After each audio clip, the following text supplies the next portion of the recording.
جادو کرنا جو ہے ہمارے دین میں حرام ہے، اور اس کو کفر بھی کہا گیا ہے۔ اہل کتاب جو تھے وہ اللہ کی کتاب چھوڑ کر جادو کے پیچھے پڑ گئے تھے، وہ جادو اور شیطان پر ایمان رکھتے تھے۔ بہرحال جادو کرنا جو ہے اس کے بارے میں حدیث میں آتا ہے کہ 7 گناہ جو ہیں وہ ہلاک کرنے والے ہیں، اور ان میں سے ایک جادو سیکھنا۔ نبی صلی اللہ علیہ وسلم نے فرمایا تباہ کرنے والی چیزوں سے بچو، اللہ کے ساتھ شرک کرنے اور جادو کرنے کرانے سے۔ رسول اللہ صلی اللہ علیہ وسلم نے یہ بھی فرمایا کہ جادو کرنے اور کروانے والا ہم میں سے نہیں، یعنی اس کا اسلام سے کوئی تعلق نہیں، یعنی مسلمان یہ کام نہیں کر سکتا۔ پھر اسی طرح علم نجوم کو بھی جادو کی ایک قسم قرار دیا گیا۔ رسول اللہ صلی اللہ علیہ وسلم نے فرمایا جس شخص نے علم نجوم میں سے کچھ حاصل کیا اس نے جادو کا ایک حصہ سیکھ لیا، جتنا زیادہ سیکھے گا اتنا ہی زیادہ جادو میں مبتلا ہوگا۔ تو اس سے یہ پتا چلتا ہے کہ اس میں ستاروں سے بھی کچھ مدد لی جاتی ہے، کچھ حساب کتاب رکھا جاتا ہے۔ رسول اللہ صلی اللہ علیہ وسلم نے فرمایا عادی شرابی، یعنی جو مرتے دم تک شراب نہ چھوڑے، جادو پر ایمان رکھنے والا، یعنی کرنے کرانے والا یا سیکھنے والا یا سکھانے والا، اور قطع رحمی کرنے والا جنت میں داخل نہ ہوگا۔ ہاں اگر لا الہ الا اللہ پڑھتا تو ہو سکتا ہے کہ پھر سزا بھگت کے جائے، اللہ رحم کر دے۔ اسلام میں جادو کرنے والی کی سزا کیا ہے کہ اس کو قتل کر دیا جائے، چھوڑا نہ جائے، تاکہ اس مرض کا خاتمہ کیا جائے، کیونکہ اگر وہ زندہ رات ہو سکتا خود نہ کرے، کسی اور کو سکھا دے۔ اور جب لوگوں کو پتہ چلتا ہے نا کہ اس کا جادو چلتا ہے یا یہ جادو کرنے کا لوگ نہیں اس کو چھوڑتے، اور پھر وہ واپس پلٹ آتا ہے اسی چیز پر۔ بجالہ کہتے ہیں کہ ہمارے پاس حضرت عمر کا خط ان کی وفات سے 1 سال پہلے آیا، اس میں لکھا تھا ہر جادوگر کو قتل کر دو۔ حضرت عمر نے حکم دیا تھا، تو ہم نے ایک دن میں 3 جادوگر مار ڈالے۔ جادو کرنے کی مختلف وجوہات ہوتی ہیں، عموماً دشمنی، حسد، رنجش یا کسی سے انتقام لینے کے لیے جادو کیا کرایا جاتا ہے۔ اس کا مقصد ہوتا ہے کہ دوسرے کو کسی ذہنی یا جسمانی بیماری میں مبتلا کر دیا جائے، کوئی کسی کام کے قابل نہ رہے۔ یا اگر کچھ لوگ مل کے کوئی بزنس کر رہے ہیں اور وہ بزنس بہت فلرش کر رہا ہے تو دوسروں کو حسد ہو جاتا ہے کہ ان کو توڑو، آپس میں ان کے درمیان پھوٹ ڈالو، تاکہ یہ الگ الگ ہو جائیں گے تو یہ کام کاروبار بھی بیٹھ جائے گا۔ اسی طرح میاں بیوی میں تفریق ڈالنا، والدین اور اولاد کے بیچ میں لڑائیاں ڈلوانا، پڑوسیوں میں فساد، دوستوں میں جدائی، بہن بھائیوں کے بیچ میں نفرت، رشتوں، اولاد یا کاروبار میں رکاوٹ یا بندش ڈالنا، یہ عام طور پر جادو کے مقاصد ہوتے ہیں۔ پھر جادو کی کئی اقسام ہیں۔ کچھ جادو انسان کو مار ڈالتے ہیں، یعنی ایسی بیماری لگ جاتی ہے انسان کو کہ وہ سروائیو بھی نہیں کر سکتا۔ کچھ صرف بیمار کر دیتے ہیں۔ کچھ جادو انسان کی عقل کو ختم کر دیتے ہیں۔ کچھ جادو انسان کے جسم کے کچھ حصوں کو بے حس بے حرکت کر دیتے ہیں۔ کچھ جادو ایسے ہیں کہ جو انسان کے حواس میں تبدیلی پیدا کر دیتے ہیں، یعنی چیز کچھ ہوتی ہے اس کو کچھ اور ہی نظر آ رہی ہوتی ہے، متحرک چیز کو ساکن دیکھتا ہے، ساکن کو متحرک دیکھتا ہے۔ کچھ جادو محبت کھینچ لاتے ہیں، کچھ جادو نفرت کی وجہ بنتے ہیں۔ تو بہرحال یہ سارے جو جادو کی اقسام ہیں ان کے نام بھی ہیں، جیسے سحر تفریق، سحر محبت، سحر تخیل، سحر جنون، سحر خمول جس میں صرف کاہلی سستی ہوتی ہے، سحر حواتف جس میں متاثر شخص چیختا پکارتا ہے، چیخے مارتا ہے، سحر امراض مختلف بیماریاں جیسے مرگی وغیرہ ہوتی ہے، سحر استحاضہ یعنی خواتین کو پیریڈز ختم ہی نہیں ہوتے۔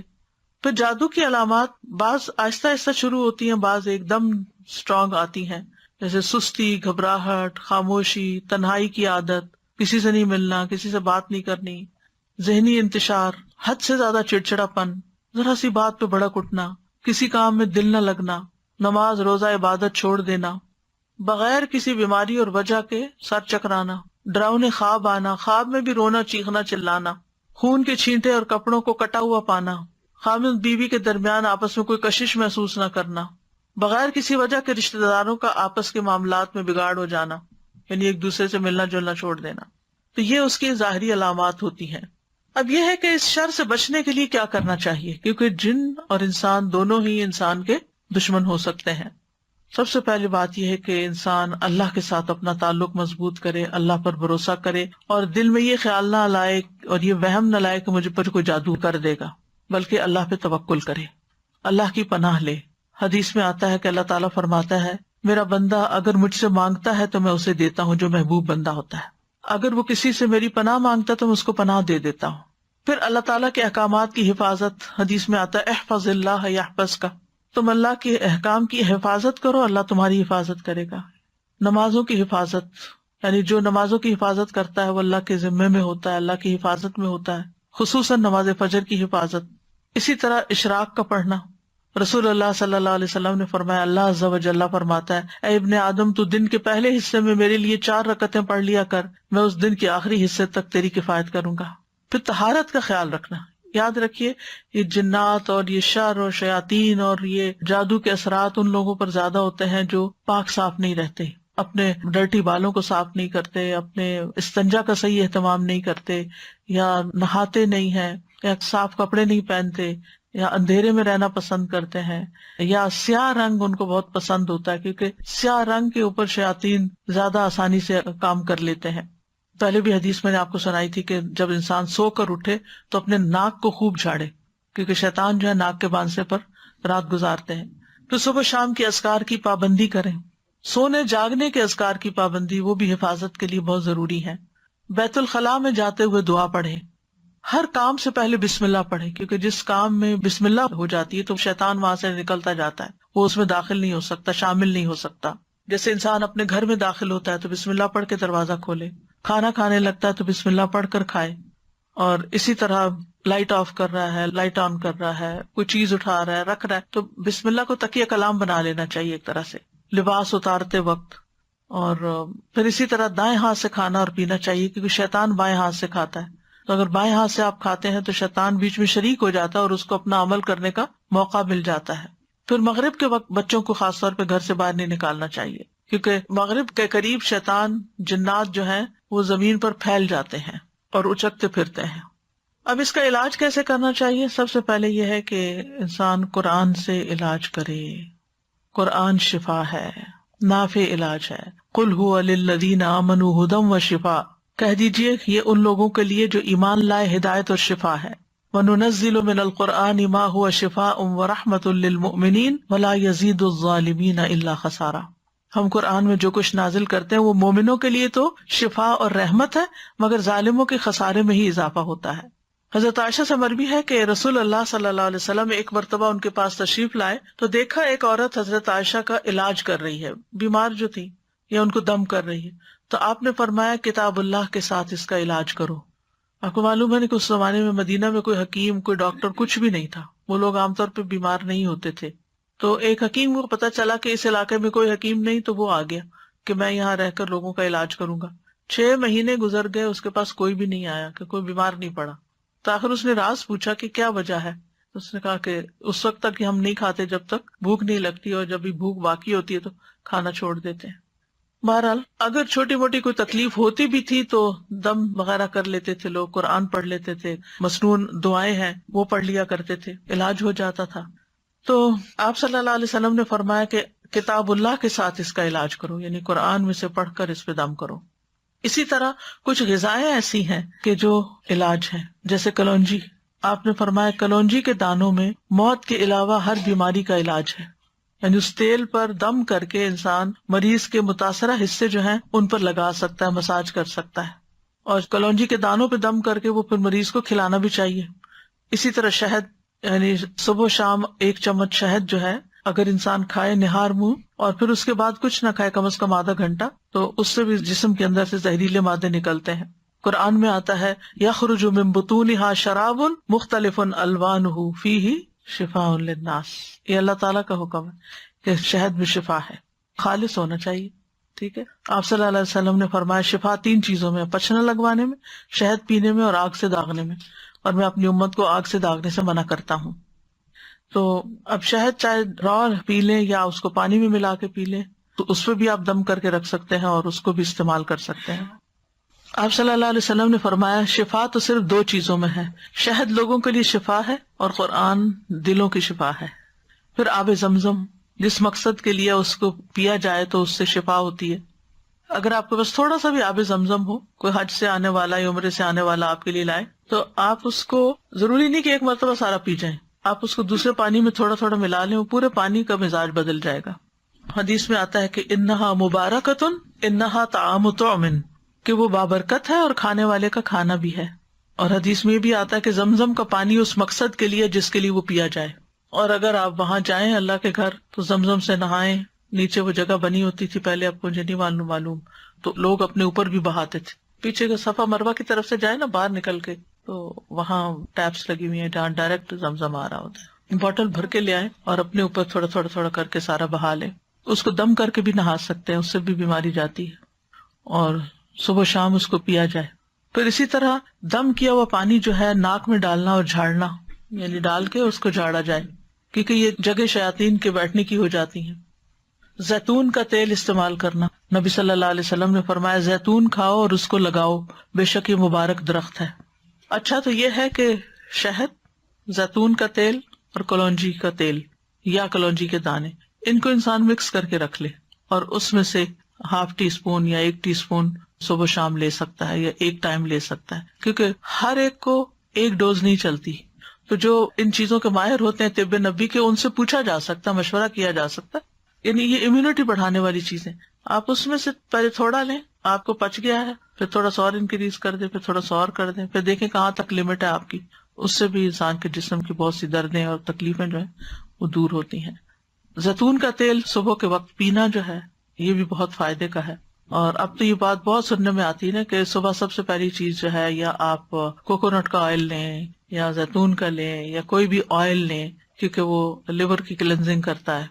نبی صلی اللہ علیہ وسلم نے فرمایا زیتون کا تیل کھایا کرو. ڈائریکٹ بھی لے سکتے ہیں, اور اگر آپ کو مشکل ہے لینا تو آپ کسی چیز میں جیسے سیلیڈ وغیرہ میں ملا کے بھی کھا سکتے ہیں.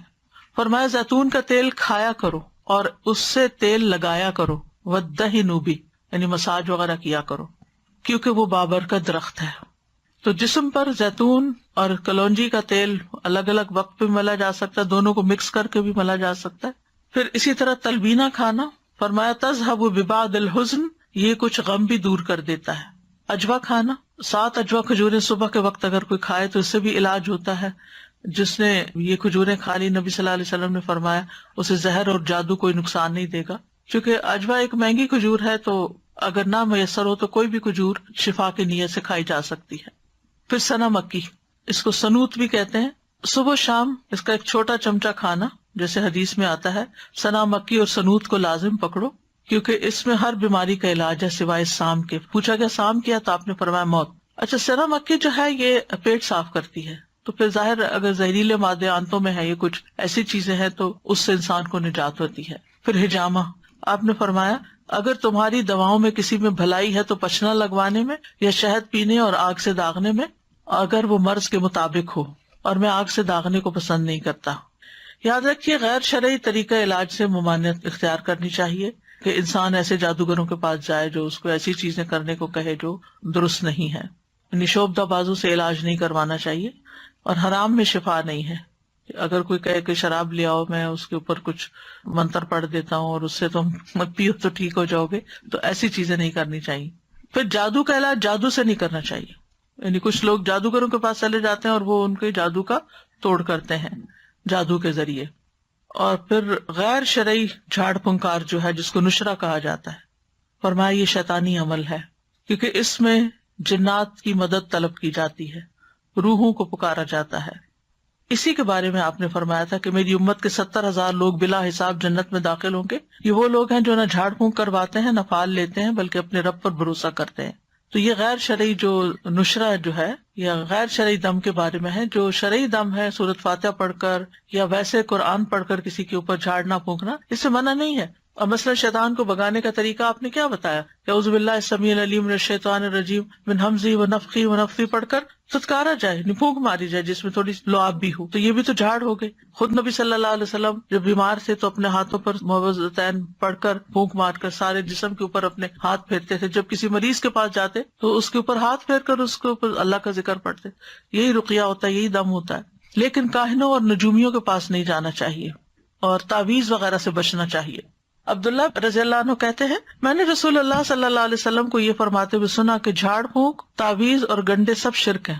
جو صحیح والی جھاڑ پھونک ہے وہ منع نہیں ہے, جو نشرہ ہے اس کی بات ہو رہی ہے. کہتی ہیں میں نے کہا آپ یہ کیا کہہ رہے ہیں, اللہ کی قسم میری آنکھ بہتی تھی, میں فلاں یہودی کے پاس جاتی, وہ اس پہ دم کرتا, وہ ٹھیک ہو جاتی. تو عبداللہ بن مسعود نے فرمایا یہ شیطانی عمل ہے, شیطان اپنے ہاتھ سے اسے دھنساتا, جب تم اس پہ دم کراتی تو وہ باز آ جاتا. تمہارے لیے تو یہی کافی ہے کہ تم وہ دعا پڑھ لیا کرو جو رسول اللہ صلی اللہ علیہ وسلم پڑھتے تھے, کہ اے لوگوں کے رب اس تکلیف کو دور فرما, مجھے شفا عطا فرما, تو ہی شفا دینے والا ہے, تیرے علاوہ کسی کی شفا کچھ نہیں, ایسی شفا عطا فرما جو بیماری کا نام و نشان نہ چھوڑے. اذهب البأس رب الناس واشف انت الشافی لا شفاء الا شفاؤک اشف شفاء لا یغادر سقما۔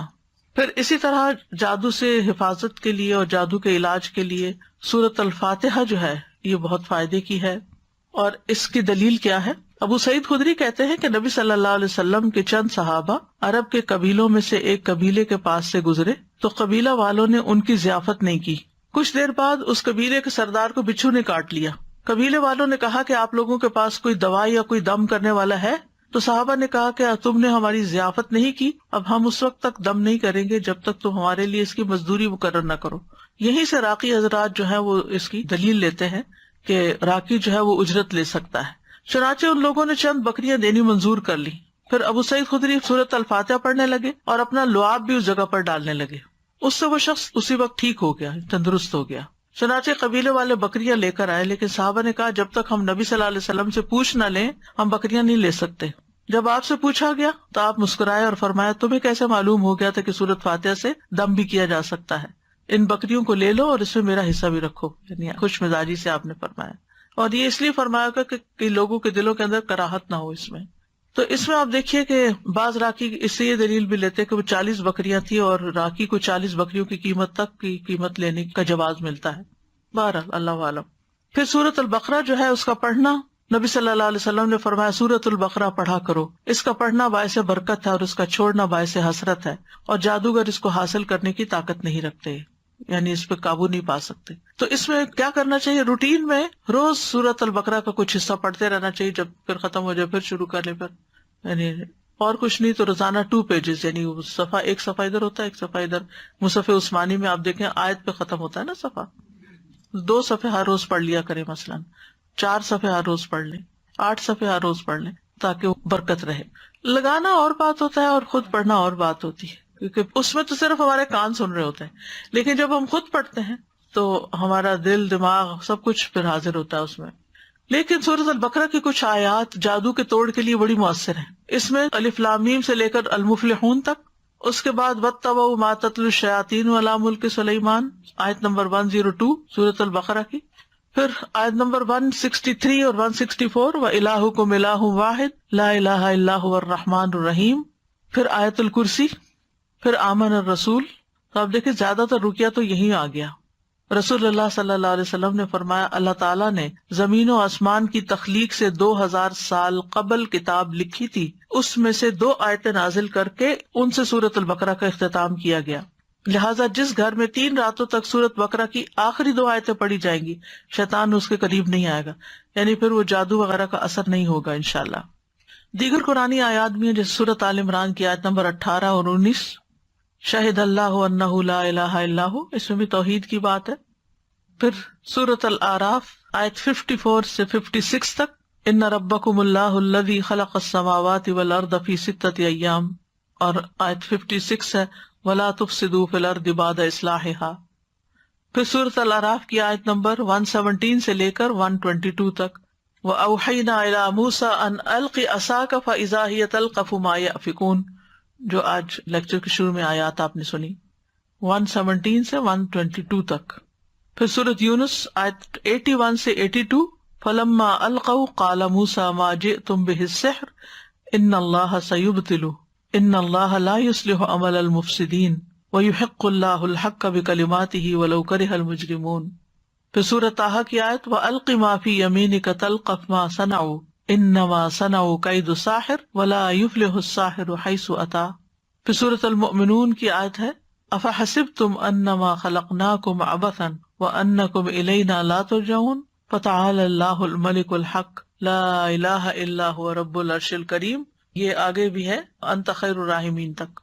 المؤمنون کی آیت نمبر 115 سے لے کر 118 تک، 115 سے 118، یہ سورۃ المؤمنون۔ اور سورۃ طٰہٰ کی آیت نمبر ہے 69 اور یونس کی ہے 81 اور 82۔ پھر سورۃ صافات پہلی 10 آیتیں، پھر سورۃ الاحقاف 29 سے 33 تک، پھر سورۃ الرحمن 33 سے 36 تک، پھر سورۃ الحشر 21 سے 24 تک، یعنی آخری آیتیں جو ہے نا لو انزلنا ھذا القرآن علی جبل۔ پھر اس کے بعد سورۃ التغابن آیت 14 سے 16 تک، پھر ہے سورۃ الجن آیت نمبر 1 سے 9 تک، پھر معوذات قل هو اللہ احد، قل اعوذ برب الفلق، قل اعوذ برب الناس، پھر کچھ مسنون دعائیں بھی ہیں۔ شہد کے بارے میں پوچھنا چاہ رہی تھی کہ اب آج کل تو جیسے مطلب شہد کی مکھیوں کو بھی وہ اس طرح سے نہیں ہوتا کہ شہد مکھی جا کے پھول سے جا کر لے، وہ رکھ دیتے ہیں کنسنٹریٹڈ سیرپ جس سے پھر وہ شہد بناتی ہیں، تو کیا وہ بھی اس میں آئے گا؟ اگر بالکل نہ ملے اصلی شہد تو پھر وہ بھی لے سکتے ہیں، کیونکہ بہرحال شہد کی مکھی اسے پروسیس کرتی ہے اس شوگر کو، تو اس کی کیفیت بدل جاتی ہے۔ آپ نے کہا تھا کہ یہ جب جادو کرتے ہیں نا تو یہ روحوں کو بھی بلاتے ہیں، رائٹ؟ جن وغیرہ جو ہوتے ہیں، ناٹ انسانوں کی مری ہوئی روح ہیں، وہ نہیں۔ سازا ایک سوال پوچھنا تھا کہ اگر کسی کے اوپر جیسے جادو کا اثر ہو لیکن اس کو نہیں اندازہ کہ اس کے اوپر اثر ہے، اس کو اس کے اثرات محسوس ہو رہے ہیں، کوئی بیماری میں مبتلا ہو گیا، کسی پریشانی میں، اب وہ اس پریشانی کو دور کرنے کے لیے ذکر اذکار، نماز، روزہ جو بھی اپنے طور سے کر رہا ہے، تو کیا ضروری ہے کہ وہ علاج کا سوچ کے ہی جادو کا علاج کیا جائے، یا وہ اپنے جو نارمل اپنے یعنی ذکر اذکار میں بھی اضافہ کر دیتا ہے تو اس سے بھی اس کا علاج توڑ ہو سکتا ہے؟ اس سے بھی توڑ ہو سکتا ہے، ضروری نہیں کہ وہ یہ سوچ کے کرے کہ مجھ پہ جادو ہوا ہوا تو میں جادو کا توڑ کر رہا ہوں۔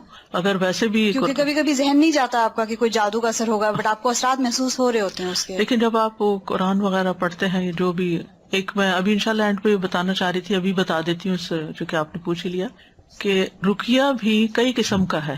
طویل رقیہ بھی ہے جو گھنٹہ بھر کا رقیہ ہے، اور مختصر بھی ہے جس میں وہ میں کارڈ لانا بھول گئی تھی، سبز رنگ کا کارڈ ہے، شفا کی آیات، اس کے آگے یہ دعائیں بھی ہیں جو ابھی میں بولنے والی ہوں، اور آیات بھی۔ آیات میں کیا سورۃ الفاتحہ ہے، البقرہ کا پہلا یعنی المفلحون تک ہے، پھر آیت الکرسی ہے، آمن الرسول ہے، معوذات ہے، قل هو اللہ، اور وہ یہ بھی اتنا مؤثر ہے کہ اگر آپ کو کوئی شک ہے اس طرح کا، یا کوئی دوائی وغیرہ اثر نہیں کر رہی، یا آپ تھکے تھکے محسوس کرتے ہیں، تو آپ اپنے ہی ہاتھ پر پڑھ کے سورۃ فاتحہ اس طرح کر کے اپنے پورے جسم پر پھیر کے اپنے آپ کو جھاڑیں، پھر اس کے بعد سورۃ البقرہ کا پہلا رکوع پڑھ کے پھر جھاڑیں، پھر اسی طرح یعنی ہر جو آیت ہے سورۃ البقرہ ہی کے، اور پھر معوذات ہر دفعہ پڑھ کے جھاڑیں۔ آپ یقین کریں اگر آپ نے کیا نا تو آپ پہلے سے لازم بہتر محسوس کریں گے۔ ایک دفعہ آپ کا اپنا ہاتھ ہی پھر گیا نا تو اسے ایک تو جسم کی سرکولیشن بھی ہو جاتی، دوسرا جب آپ اس کو جھاڑتے ہیں اس طرح کر کے تو آپ کو یوں لگتا ہے جس سے آپ سے کوئی چیز، کوئی نیگیٹو انرجی گئی ہے، اور آپ کو بہت اچھا فیل ہوتا ہے۔ یہ تو کبھی کبھار ایسا کر ہی لینا چاہیے، لیکن بعض اوقات یہ ہوتا ہے کہ آپ کی اتنی اسپرٹس لو ہیں کہ کچھ لوگ پڑھ ہی نہیں سکتے، یا کچھ لوگ پڑھتے ہیں بس وہ بے یقینی کے ساتھ پڑھتے ہیں، آدھا دل سے پڑھا آدھا نہیں پڑھا۔ تو آپ دیکھیں جب ہم بیمار بھی ہوتے ہیں نا تو سب سے پہلے کیا کرتے ہیں، ہم ٹوٹکے کرتے ہیں، گھر میں کرتے ہیں نا، چائے پی، لونگ والی چائے پی لو، ادرک والی چائے پی لو، ٹیبلٹ کھا لو، پین کلر لے لو، سوپ لے لو، یخنی پی لو، وغیرہ وغیرہ، یہ کام کرتے ہیں۔ اور جب نہیں کام چلتا پھر کیا کرتے ہیں، پھر ڈاکٹر کے پاس جاتے ہیں۔ تو بعض اوقات ڈاکٹر وہی چیز آپ کو بتا رہا ہوتا ہے جو آپ خود بھی کر رہے تھے۔ کس چیز کا فرق پڑتا ہے، پہلے آپ یقین سے نہیں کر رہے تھے، پہلے آپ بس تکے بازی کر رہے تھے نا کہ شاید اس سے ہو جائے، شاید، لیکن اب کیا نہیں، ڈاکٹر نے بتایا اب تو یہ فائدہ دے گا ہی مجھے، یعنی ایک اور طرح کی فیلنگ آتی ہے۔ اسی طرح ایک بات آپ کسی ایک عام انسان کے منہ سے سنتے ہیں تو آپ پر اثر نہیں ہوتا، وہی بات ایک اسکالر یقین کے ساتھ کہتا ہے تو آپ اس کو پکڑ لیتے ہیں۔ یعنی کہنے والے کے کہنے سے بھی بڑا فرق پڑتا ہے، ڈائریکشن مل جاتی ہے ایک۔ اور پھر یاد رکھیے اس میں انسان کی نفسیات انوالوڈ ہے، انسان کی سوچ کا بڑا عمل دخل ہے، انسان کی جو کیفیات ہیں ان کا بڑا عمل دخل ہے۔ آپ نے دیکھا ہوگا کہ کچھ لوگوں کے پاس آپ تھوڑی دیر بیٹھ جائے تو آپ ایک فریش فیل کرنے لگتے ہیں۔ اب مثال کے طور پر جو سائیکیٹرسٹ ہوتے ہیں وہ باتیں ہی تو کرتے ہیں، تو آپ باتوں سے کیوں ٹھیک ہو جاتے ہیں؟ کیونکہ وہ ایسی باتیں کرتے ہیں کہ جو ایک سینس بناتی ہیں، پھر آپ کے اپنے جو کنفیوژن وہ دور ہونے لگتے ہیں، آپ اپنے آپ کو انالائز کرنے لگتے ہیں، پھر آپ اتنا بڑا پہاڑ جو بنایا ہوا ہوتا ہے وہ بالکل چھوٹا سا بنایا جاتا ہے کہ ہاں یہ تو کچھ بھی نہیں تھا، میں نے کیوں اس کو اتنا ہوا بنایا ہوا تھا، میں اس چیز سے کیوں ڈر رہی تھی۔ تو بعض اوقات انسان جو چیز سوچتا رہتا ہے نا وہی ہونے بھی لگتی ہے، اللہ جانتا ہے اس کے پیچھے کیا حکمت ہے۔ جب ہم ایک بات سوچے جاتے تو وہ چیزیں، آج ہی میں سن رہی تھی کسی نے کہا کہ یہ بات ریسرچ بیسڈ ہے، یعنی صرف ایسی نہیں ہے۔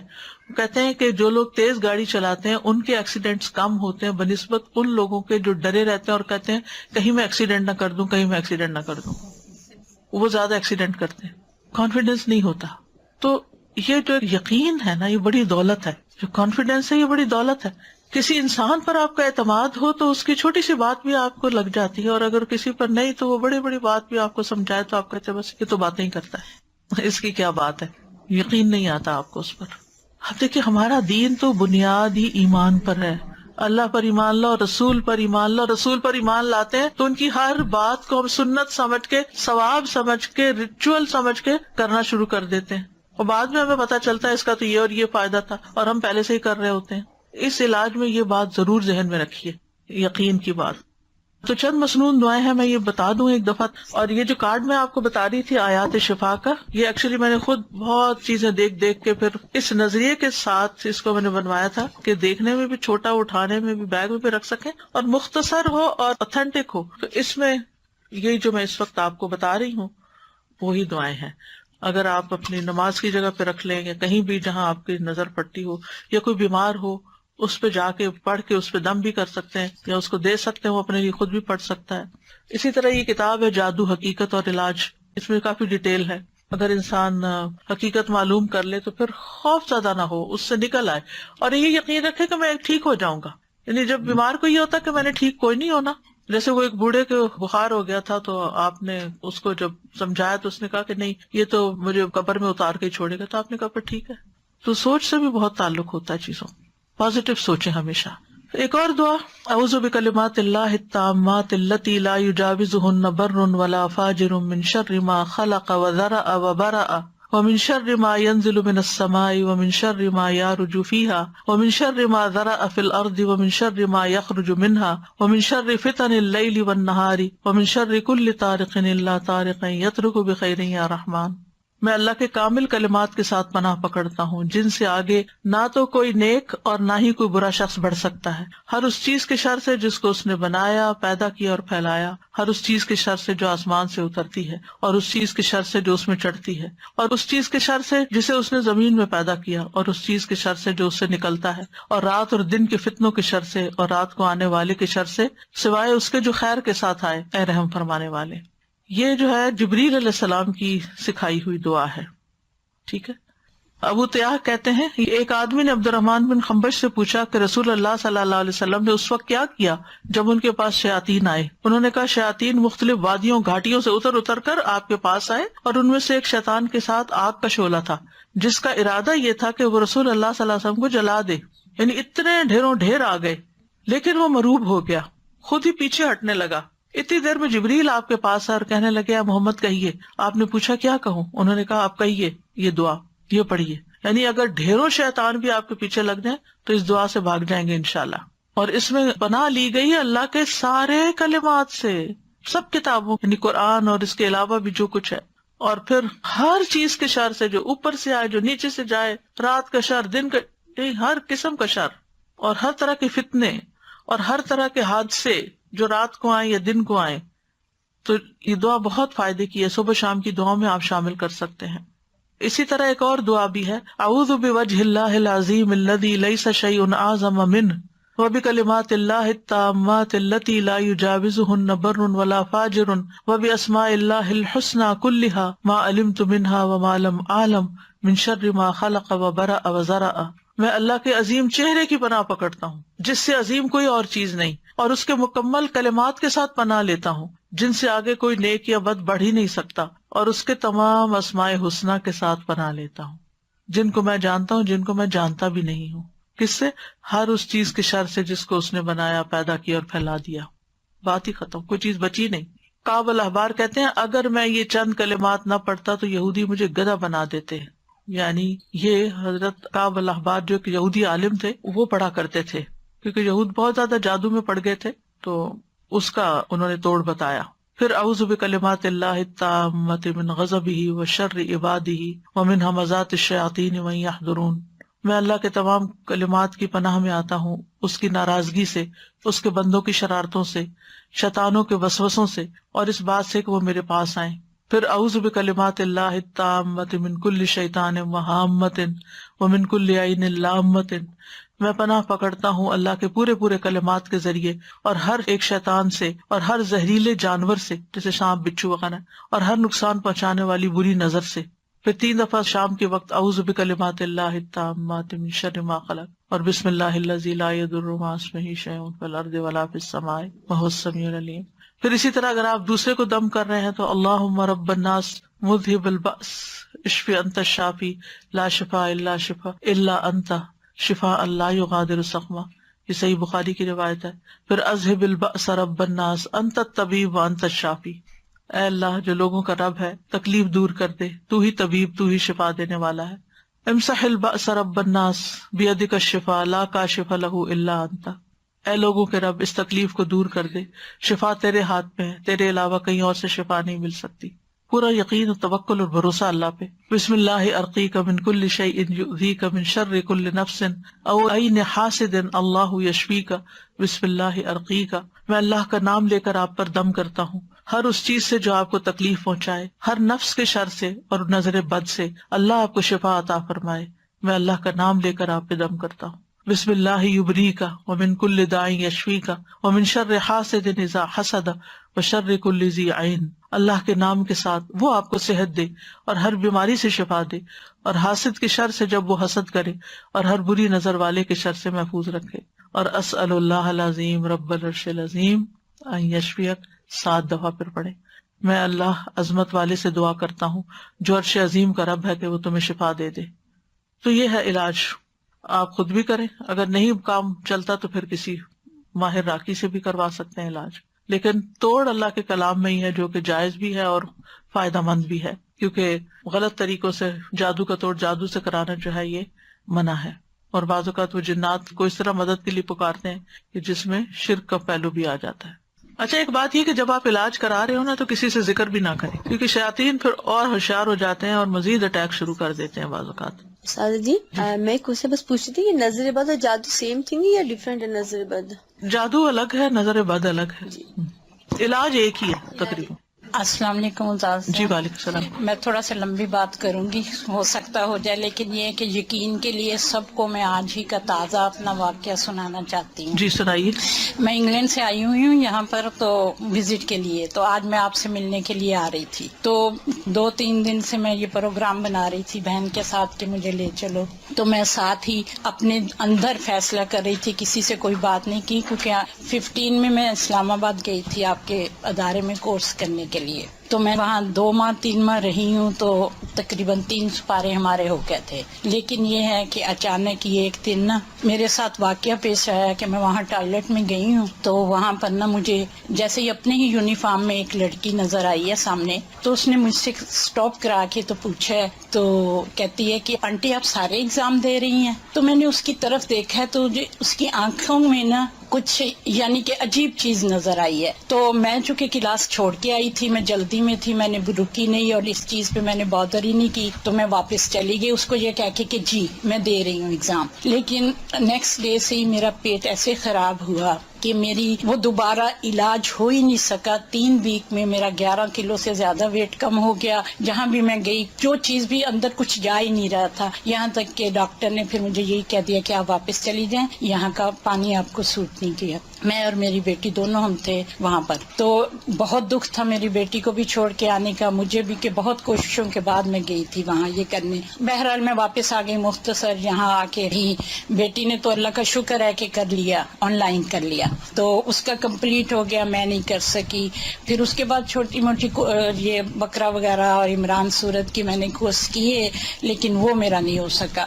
میں نے اس چیز پہ کوئی توجہ نہیں دی تھی. لیکن کچھ عرصہ سے میں یہ فیل کر رہی ہوں کہ تب سے مجھے ایسے لگتا تھا کہ میرے برین پہ جیسے ایک ڈھکن بند کر دیا جاتا ہے، میں وہ میمورائز نہیں کر پا رہی قرآن جیسے میں پہلے کرتی تھی. تو میں نے نہیں کیا. لیکن یہ اب کچھ وہم سا کہہ لے، میں نے اس کو وہم ہی سمجھا، اور میں نے یعنی کہ نا یہ سوچنا شروع کیا کہ وہ کیا تھا. وہ مجھے ہر دفعہ پنچ کرتا تھا کہ وہ لڑکی، اس کی آنکھیں، وہ کیا تھا، وہ کون تھا. تو اب میں کچھ وہم میں آئی تو میں نے سوچا کہ میں آپ سے ذکر کروں گی اس چیز کا کہ شاید مجھے کچھ ایسا اثر ہے کہ اس کے علاج کا. لیکن نظر بھی ہو سکتی ہے کیونکہ آپ کی ایج زیادہ تھی عام بچیوں سے، تو انہوں کو اچھا آپ پڑھ رہی ہیں، آپ کس پارے ہو رہے ہیں، اسی وجہ سے میں کیونکہ شور نہیں تھی تو لیکن یہ میں نے سوچا آپ سے ذکر کر کے آپ سے پوچھوں گی. لیکن آج صبح جب میں نماز کے بعد بیٹھی تو مجھے یہی آپ جو حدیث سنا رہی ہیں یاد آئی کہ وہ 70,000 جو کہ نہ جھاڑ پونچھ کرتے نہ کچھ. تو میں نے فیصلہ کیا کہ نہیں میں نہیں ذکر کروں گی، میں اللہ ہی سے وہ دعائیں کروں گی. جی سب سے پہلا کام یہی کرنا چاہیے کہ اللہ کی طرف رجوع کرنا چاہیے، اور پھر اللہ تعالیٰ ہی گائیڈ کر دیتا ہے لیکن انسان. میں اب اللہ کا اتنا شکر کر رہی ہوں، اتنا شکر کر رہی ہوں کہ وہ کیسے دلوں کو جانتا ہے کہ مجھے آج نہیں پتا تھا کون سی کلاس ہے، مجھے نہیں پتا تھا یہاں کیا درس ہوگا کیا نہیں ہوگا، مجھے نہیں پتا تھا کہ میرا علاج ہی اللہ تعالیٰ آج مجھے دکھا دیں گے. میں اس کی شکر گزار ہوں. ہمارا کل کا ٹاپک جو ہے وہ نظر بد سے متعلق ہے، نظر بد کا علاج جو ہے. ٹھیک ہے، آج کے لیے اتنا ہی کافی ہے. وآخر دعوانا ان الحمد للہ رب العالمین. سبحانک اللہم وبحمدک، اشہد ان لا الہ الا انت، استغفرک واتوب الیک. السلام علیکم ورحمۃ اللہ وبرکاتہ.